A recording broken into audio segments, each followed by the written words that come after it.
Pourquoi vous allez le faire fuir si vous en faites trop? Bonjour à toutes mesdames et bienvenue dans cette vidéo. Je suis Alexandre Cormon, votre conseiller sentimental depuis 2007. Alors je sais qu'en matière d'amour et de séduction, vous agissez souvent avec la carapace. Les premiers rendez-vous, vous êtes un petit peu sur la défensive. Vous allez tester cet homme, vous allez analyser son comportement. Vous ne voulez surtout pas refaire les mêmes erreurs et souffrir, ce que je vous comprends. La problématique, c'est que quand vous enlevez la carapace et que vous allez en faire trop, c'est-à-dire que vous allez lui donner de l'attention, vous allez faire des petits messages attendrissants, vous allez l'appeler. En fait, vous allez répondre à ses besoins. C'est ça qui est dingue. J'ai eu le cas dernièrement, un homme qui lui dit « écoute, voilà, je me rends compte que tu ne m'écris pas suffisamment, moi ça me dérange ».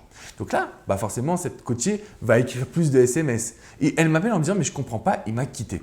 Et oui, il vous a quitté parce que cet homme, ce qu'il veut, c'est conserver l'image du défi. Je vous explique.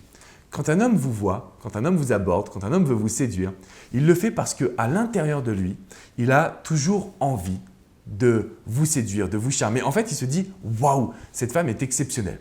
Ensuite, il se rend compte que vous ne lui donnez pas toute l'attention. Donc, que va-t-il se passer? À partir de ce moment-là, il va vous dire « écoute, moi je veux plus d'attention, je me suis investi, ça ne me va pas ». Et comme vous êtes une femme géniale, vous allez dire « ok ». Le problème, c'est qu'à ce moment-là, vous allez lui donner tout ce qu'il désire. Et un homme qui obtient ce qu'il désire, finalement, il va s'en accommoder. Il va se dire « ah oui, mais bon, c'est un petit peu trop facile. Ah oui, mais j'aime bien un petit peu ma liberté. Ah, je ne sais pas si je suis capable d'être en couple maintenant. » Donc finalement, quand vous donnez trop, que vous répondez aux besoins de l'homme, c'est comme si finalement la magie de la séduction ne va plus opérer.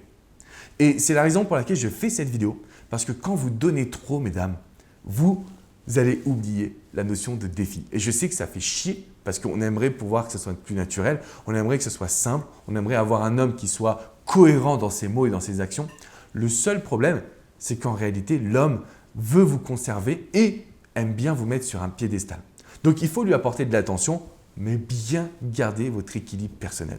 N'enlevez pas la carapace et ne vous lancez pas à 2000% parce que c'est ce qui va vous perturber et c'est ainsi que vous n'allez pas pouvoir séduire l'homme que vous voulez. Donc, mesdames, je reprends pour les petits conseils. L'objectif, c'est de vivre la séduction, de ne jamais être totalement acquise ou de ne jamais totalement transmettre toute l'attention à un homme pour qu'il puisse s'investir à vous séduire et à vous plaire. C'est très important que cet homme garde l'envie de vous séduire. Si vous avez aimé cette vidéo, mettez-moi un petit pouce bleu. Si vous avez des questions, c'est dans les commentaires juste en dessous. De mon côté, mesdames, je vous invite à vous abonner à cette chaîne YouTube. On a créé la première communauté du bonheur en amour et de la confiance en soi parce que tout est lié. Donc, n'oubliez pas que la carapace que vous avez au départ, une fois que vous l'enlevez, l'homme va se dire « ah oui, mais bon, maintenant c'est trop facile ». Donc, ça ne veut pas dire qu'il faut garder la carapace et faire exprès d'être méchante. Ça veut simplement dire que vous devez conserver votre vie de femme, votre équilibre et de ne pas tout donner à un homme. Parce que quand c'est le cas, il va vous prendre pour acquise. Je vous dis à très vite, mesdames, et je vous souhaite le meilleur. Ciao, ciao!